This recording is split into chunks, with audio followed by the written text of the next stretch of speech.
134.83 கோடியில குறுவை சிறப்பு திட்டத்தை நம்மளுடைய தமிழக முதலமைச்சர் அறிவிச்சிருக்காரு. இந்த குறுவை சிறப்பு தொகுப்பு எதுக்கு? இதுல இருக்கக்கூடிய நன்மைகள் என்ன? இந்த திட்டத்தின் கீழே யாரெல்லாம் பயனடையலாம், யாரெல்லாம் பயனடைய முடியாது, இந்த திட்டத்துடைய சிறப்பம்சங்கள் என்னென்ன அப்படின்ற பல விஷயங்களை தான் இன்னைக்கு இந்த வீடியோல முழுமையா தெரிஞ்சுக்க போறோம். அதனால ஒவ்வொரு விவசாயியுமே இந்த வீடியோவை கடைசி வரைக்கும் ஸ்கிப் பண்ணாம பாருங்க. பாஸ்கோலா ஃபார்மிங் தமிழ் நேயர்களுக்கு வணக்கம். நான் மதுமிதா. ஒவ்வொரு ஆண்டுமே மே 12ஆம் தேதி பார்த்தீங்க அப்படின்னா இந்த மேட்டூர் அணையானது திறக்கப்படும். மேட்டூர் அணையிலிருந்து வரக்கூடிய அந்த நீரை பயன்படுத்தி தான் டெல்டா மற்றும் டெல்டா அல்லாத விவசாயிகள் என்ன பண்ணுவாங்க அப்படின்னா அவங்களுடைய இந்த குறுவை விவசாயத்தை வந்து பண்ணுவாங்க. ஸோ அப்படி இருக்கும்போது வருஷம் 12ஆம் தேதி திறக்க வேண்டிய மேட்டூர் அணையானது இந்த வருஷம் நீர்வரத்து வந்து போதிய அளவுக்கு இல்லை. அது ஒரு லிமிட் இருக்கும், அந்த லிமிட்டை தாண்டுது அப்படின்னும் போது தான் மேட்டூர் அணையை வந்து திறப்பாங்க. அப்படி இருக்கும்போது இந்த வருஷம் பெரிய அளவில் மழை இல்லை, அதனால மேட்டூர் அணையில் நீர்வரத்துன்றது பெரிய அளவில் இல்லை. ஸோ நாங்கள் வந்து இப்போதைக்கு மேட்டூர் அணையை திறக்கலை அப்படின்னு சொல்லி இந்த 12ஆம் தேதி வந்து மேட்டூர் அணையை திறக்கலை. ஸோ இதை நம்பி இருக்கக்கூடிய இந்த டெல்டா பகுதிகளாக இருக்கட்டும், இல்லை டெல்டா அல்லாத பகுதிகள், இது எல்லாமே வந்து இந்த மேட்டூர் அணையிலேருந்து வரக்கூடிய இந்த தண்ணீரை பயன்படுத்தி தான் விவசாயம் பண்ணுவாங்க. அப்படி இருக்கும்போது இந்த தண்ணீரானது வரல அப்படின்னும் போது விவசாயம் பண்றது, அதுலேயும் குறிப்பாக இந்த குறுவை விவசாயம் அப்படின்னுவாங்க, அதாவது சின்ன காலத்துக்கு ஒரு 3-4 மாசத்துக்கு பண்ணக்கூடிய இந்த நெல் உற்பத்தி, இந்த ஒரு வகையை வந்து என்ன பண்ணுவாங்க அப்படின்னா குறுவை விவசாயம் அப்படின்னு சொல்லுவாங்க.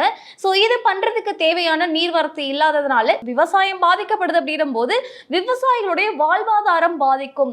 ஸோ இதுக்கு என்ன பண்ணலாம் அப்படின்னு எப்போதுமே மேட்டூர் அணையிலிருந்து தண்ணீர் திறக்காத போது இந்த குறுவை சிறப்பு தொகுப்பு வந்து அறிவிப்பாங்க. ஸோ தட் இதன் மூலம் இதுல இருந்து கிடைக்கக்கூடிய அந்த பெனிஃபிட்ஸை பயன்படுத்தி விவசாயிகள் அவங்களுடைய விவசாயத்தை பண்றதுக்கு ஏதுவா இருக்கும் அப்படின்றதுக்காக இந்த குறுவை சிறப்பு தொகுப்பு வந்து அறிவிப்பாங்க. அப்படி இந்த வருஷம் மேட்டூர் அணையை திறக்காததுனால நம்மளுடைய தமிழக முதலமைச்சர் திரு சி ஜோசப் விஜய் அவர்கள் இந்த குறுவை சிறப்பு தொகுப்புக்காக கிட்டத்தட்ட 134.83 கோடியை வந்து நிதி ஒதுக்கி இருக்காங்க.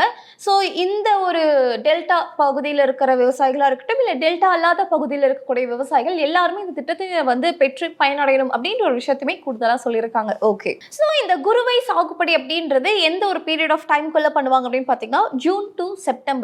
ஸோ இதில் வந்து நெல் அறுவடை வந்து பண்ணுவாங்க. ஒரு சிலவங்க வந்து மானாவாரியாக வந்து போடுவாங்க, இன்னும் ஒரு சிலர் வந்து ப்ராப்பராக அந்த லைனில் வந்து போடுறது, இந்த மாதிரியான நெல் சாகுபடி வந்து செய்வாங்க. ஸோ அப்படி இருக்கும்போது இந்த காலத்துக்குள்ள விவசாயம் பண்ணுறதுக்கு தண்ணீரானது ரொம்ப முக்கியம். இந்த ஜூன் 12ஆம் தேதி திறக்கக்கூடிய இந்த தண்ணீரை வச்சு தான் இந்த விவசாயமானது பண்ணுவாங்க. அதுலேயும் குறிப்பாக இந்த டெல்டா பகுதி அப்படின்னு பார்த்தீங்கன்னா தஞ்சை, திருவாரூர், நாகப்பட்டினம், மயிலாடுதுறை, கடலூர்ல ஒரு சில பகுதிகள், அதே மாதிரி திருச்சியில வந்து இந்த டெல்டா நதி எந்த வழியா வருதோ அதுல இருக்கக்கூடிய, அதை சார்ந்து இருக்கக்கூடிய ஒரு சில திருச்சியில இருக்கக்கூடிய பகுதிகளா இருக்கட்டும், அரியலூர், இந்த மாவட்டங்கள்ல தான் இந்த குறுவை விவசாயம் அப்படின்றது அதிகப்படியா இருக்கும். இந்த குறுவை விவசாயம் அந்த இடத்துல தான் மெயினாவும் பண்ணுவாங்க.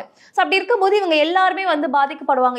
இது டெல்டா இல்லாத ஒரு சில பகுதிகளிலுமே பார்த்தீங்க அப்படின்னா இந்த குறுவை விவசாயமானதை பண்ணுவாங்க. ஸோ இது பாதிக்கப்படக்கூடாது அப்படின்றதுக்காக தான் இந்த 134.83 கோடியை வந்து இந்த திட்டத்துக்காக ஒதுக்கி இருக்காங்க. ஸோ இந்த 134 கோடியுமே வந்து ரெண்டா பிரிச்சிருக்காங்க.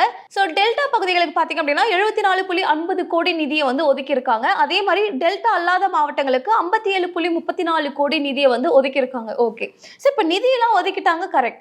இதுல விவசாயிகளுக்கு என்ன மாதிரியான சலுகைகள் கிடைக்கும் அப்படின்றதான் மெயினான ஒரு விஷயம் இல்லையா?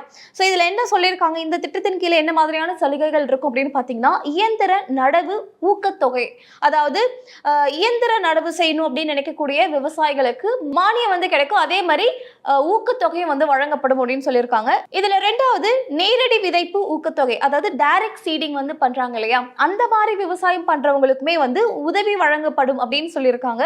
கூடுதலா உயர் உரங்கள், இந்த ஆர்கானிக் ஃபெர்டிலைசரா இருக்கட்டும், இல்லை பயோ ஃபெர்டிலைசர், இது வாங்குறதுக்கான அந்த மானியம் உங்களுக்கு கிடைக்கும். மானிய விலையில வந்து இந்த பொருட்களை நீங்க வந்து வாங்கிக்க முடியும் அப்படின்னு சொல்லியிருக்காங்க. அடுத்தது நுண்ணூட்ட உரக்கலவை, இந்த மைக்ரோ நியூட்ரியன்ட் மிக்ஸ் அப்படின்னு சொல்லுவாங்க.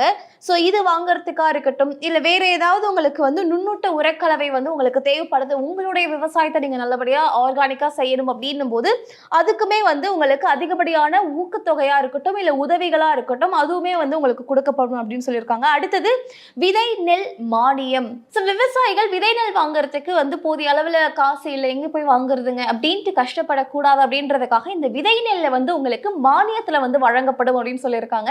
ஸோ இதெல்லாம் எங்கே கிடைக்கும் அப்படின்ற இன்னொரு கேள்வியுமே உங்களுக்கு இருக்கும். கடைசியா உங்களுக்கு நான் சொல்றேன், இதை நீங்க எங்க அப்ளை பண்ணலாம், எப்படி அப்ளை பண்ணலாம் அப்படின்ற எல்லா விவரத்தையுமே உங்களுக்கு நான் கடைசியா சொல்றேன். கூடுதலா உங்களுக்கு என்ன மாதிரியான வசதிகள் வந்து வழங்கப்படும் அப்படின்னு பாத்தீங்கன்னா 225 கிலோமீட்டர், அதாவது C&D வாய்க்கால்களை வந்து தூர்வாடுற பணியா இருக்கட்டும், அதே மாதிரி 4971 கிலோமீட்டர் இருக்கக்கூடிய A&B வாய்க்கால்களை தூர்வாடுற பணியானது கிட்டத்தட்ட 97% வந்து முடிஞ்சிருச்சு. ஒரு 3% வந்து பெண்டிங் இருக்கு. அதையும் வந்து கூடிய விரைவில் நாங்க வந்து முடிச்சிருவோம். கூடுதலா 10,717 மெட்ரிக் டன் நெல் விதைகள் வந்து எங்க கிட்ட கையிருப்புல இருக்கு. ஸோ நான் சொல்லிட்டேன் இல்லையா, விதை நெல் வந்து நீங்க வந்து மானியத்தில் வாங்கிக்கலாம் அப்படின்ட்டு. இப்போதைக்கு 10,000 சொச்சம் மெட்ரிக் டன் வந்து கையிருப்புல இருக்கு அப்படின்றதுனால எந்தெந்த விவசாயிகள்லாம் அப்ளை பண்றாங்களோ அவங்களுக்கு கொடுக்கறதுக்கு போதிய அளவுக்கான அந்த விதை நெல்லானது எங்ககிட்ட அவைலபிளா இருக்கும் அப்படின்னும், அதே மாதிரி 4.02 லட்சம் டன் உரங்களும் வந்து எங்ககிட்ட கையிருப்புல இருக்கு. ஸோ விவசாயிகள் யாராவது வந்து விதை மட்டும் வாங்குறது மட்டும் இல்லாம இதையுமே வந்து வாங்குறதுக்கான போதிய அளவுக்கான எல்லா விதைகளா இருக்கட்டும், உரங்களா இருக்கட்டும், இது எல்லாமே அரசாங்கத்துக்கிட்ட கையிருப்புல இருக்கு. ஸோ இந்த திட்டத்தின் கீழே அப்ளை பண்றாங்க அப்படின்னும் போது அவங்களுக்கு எல்லாமே கிடைக்கும். என்ன வசதிகள் அவங்களுக்கு தேவையோ அது எல்லாமே அரசாங்கம் பண்ணி கொடுக்கறதுக்கு ரெடியா இருக்கு அப்படின்ற ஒரு விஷயத்துமே கூடுதலா இங்க சொல்றாங்க. ஓகே, இப்போ இன்னொரு சந்தேகம் இருக்கும். இதெல்லாம் இருக்கட்டும், மது மோட்ரு போட்டு நம்ம தண்ணி இறக்குறோன்னே வச்சுக்கோங்களேன், அங்கங்கே கரண்ட்டு கட் ஆகுதுன்றாங்க. பெரிய பெரிய சிட்டிலாம் பார்த்தீங்க அப்படின்னா 10 மணி நேரம் கரண்ட் இல்லைன்றாங்க, 12 மணி நேரம் கரண்ட் இல்லைன்றாங்க.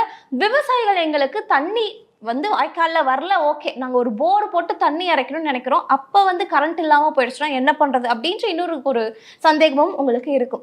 என்ன சொல்லியிருக்காங்க அப்படின்னா, விவசாயிகள் பம்பு செட்டுகள்ல இருந்து தினமும் 18 மணி நேரம் தடையில்லா முன்முனை மின்சாரம் வந்து வழங்கப்படும் அப்படின்றதுமே வந்து சொல்லியிருக்காங்க. ஸோ கரண்ட் பற்றி யோசிக்க வேண்டிய கவலை வேணாம், விதை நெல் பற்றி யோசிக்க வேண்டிய கவலையும் வேணாம். அதே மாதிரி உரங்களாக இருக்கட்டும், மற்ற என்ன விஷயங்கள்லாம் உங்களுக்கு வந்து ஒரு விவசாயத்தை நல்லபடியாக செஞ்சு எடுக்கிறதுக்கு தேவையோ அதுக்கான எல்லா வழிவகுக்குமே இந்த திட்டத்தின் கீழே உங்களுக்கு கிடைக்கும் அப்படின்றதையுமே கூடுதலாக அறிவிச்சிருக்காங்க. ஓகே, இந்த திட்டம் அறிவிச்சிட்டாங்க, ஆனா இந்த திட்டத்துல இருந்து கிடைக்கக்கூடிய நன்மைகள் என்னென்ன அப்படின்றத கண்டிப்பா நம்ம பார்க்கணும் இல்லையா? சாகுபடி பரப்பு குறையாமல் பாதுகாக்கப்படும் அப்படின்னு சொல்றாங்க. அப்படி என்ன பாதுகாக்கப்படும் அப்படின்னு பாத்தீங்கன்னா, ஸோ மேட்டூர்ல இருந்து வர வேண்டிய தண்ணி வந்து சம்டைம்ஸ் என்ன பண்ணுவாங்க அப்படின்னா, தண்ணீர் வரத்து வந்து அதிகமாயிடுச்சு அப்படின்னும் போது ஒரு 2 மாசம் கழிச்சோ, ஒரு சில ஆண்டுகள்ல பாத்தீங்க அப்படின்னா இந்த செப்டம்பர் மாசம் திறந்ததா இருக்கட்டும், இல்ல மேட்டூர் அணை 12ஆம் தேதிக்கு முன்னாடியே திறந்த கதைகள்லாம் இருக்கு இல்லையா, அந்த மாதிரி மேபி ஜூலைலயோ இல்ல செப்டம்பர்லயோ திறக்கிறாங்க அப்படின்னும் போது கூட ஸோ தண்ணீரை மட்டுமே நம்பி இல்லாம உங்களுடைய விவசாயத்தை நீங்க வந்து மேம்படுத்திக்க முடியும் அப்படின்ற ஒரு விஷயத்த சொல்லியிருக்காங்க. ஓகே, அடுத்தது உற்பத்தி அதிகரிக்கும். நாங்க போதிய அளவுக்கு உங்களுக்கு மின்சாரம் கொடுக்குறோம், அதை வச்சு நீங்க வந்து தண்ணீர் எடுத்து விவசாயம் பண்றீங்க, விதை நெல் நாங்க கொடுத்துட்றோம், உரங்கள் நாங்க கொடுத்துட்றோம். ஸோ இதை பயன்படுத்தி உங்களுடைய விவசாயத்தை நீங்க அதிகப்படியா பண்ண முடியும் அப்படின்றாங்க. கூடுதலா இதெல்லாம் நாங்க மானியத்திலே கொடுக்குறோம் அப்படின்றதுனால உங்களுக்கு இது உங்க கை காசு போட்டு நீங்க ஒரு விவசாயம் பண்ணுவீங்களா, அதோடைய செலவானது உங்களுக்கு குறையும். அடுத்து என்ன சொல்றாங்க அப்படின்னா, நீங்க உங்க கை காசை போட்டு ஒரு விவசாயம் பண்றீங்க, மானியத்திலேயே அரசாங்கம் உங்களுக்கு நிறைய சலுகைகள் கொடுத்துருது, அதை வச்சு நீங்க ஒரு நல்ல அறுவடை பண்றீங்கன்னும் போது அது உங்களுக்கு கண்டிப்பா ஒரு லாபகரமான ஒரு அறுவடையா இருக்கும் அப்படின்றதுமே கூடுதலா சொல்றாங்க. சோ தமிழக அரசாங்கம் விவசாயிகளுக்கு இந்த கடன் தள்ளுபடியில ஆரம்பிச்சு இப்போ இந்த குறுவை சிறப்பு தொகுப்பா இருக்கட்டும், இந்த மாதிரி நிறைய நலத்திட்டங்களை அறிவிச்சுட்டே தான் இருக்காங்க. ஆனா களத்துல இருக்கக்கூடிய விவசாயிகளுக்கு மட்டும்தான் தெரியும் இந்த நலத்திட்டங்கள் நிஜமாலே விவசாயிகளுக்கு நன்மை உள்ளதா இருக்கா அப்படின்னு. சோ கண்டிப்பா விவசாயம் பண்ற நீங்க தான் அதை வந்து சொல்லணும், நிஜமாலே இந்த குறுவை சிறப்பு தொகுப்பானது உங்களுக்கு எந்த அளவுக்கு வந்து பயனுள்ளதா இருக்கும். அதுலயும் குறிப்பா நீங்க ஒரு டெல்டா அந்த மேட்டூர் அணையிலிருந்து வரக்கூடிய தண்ணீரை சார்ந்து விவசாயம் பண்ணக்கூடிய ஒரு விவசாயியா இருக்கீங்க, அதுலயும் இந்த குறுவை விவசாயம் பண்ணக்கூடிய ஒரு விவசாயியா இருக்கீங்க அப்படின்ற பட்சத்துல நீங்க சொல்லுங்க, இந்த குறுவை சிறப்பு தொகுப்பானது உங்களுக்கு எந்த அளவுக்கு பயனுள்ளதா இருக்கும், கூடுதலா இது உங்களுக்கு போதிய அளவுக்கு இருக்கு அப்படின்னு நினைக்கிறீங்களா? உங்களுடைய கருத்துக்களை தாராளமா இந்த வீடியோடைய கமெண்ட் செக்ஷன்ல நீங்க பதிவு பண்ணலாம். ஸோ கண்டிப்பா இந்த வீடியோ மற்ற விவசாயிகளுக்கு பயனுள்ளதா இருக்கும் அப்படின்னு நினைச்சீங்கன்னா அவங்களுக்கும் இதை வந்து ஷேர் பண்ணி விடுங்க. அண்ட் இந்த மாதிரி இன்னொரு சுவாரஸ்யமான வீடியோல உங்களை வந்து சந்திக்கிறேன். Thank you so much. Brand partnership மற்றும் அட்வர்டைசிங் என்கொயரிஸ்க்கு brand@bosswala.com என்ற இமெயில் ஐடிக்கோ அல்லது 9108014192 என்ற வாட்ஸ்அப் எண்ணை தொடர்பு கொள்ளலாம். Bosswala, be the boss.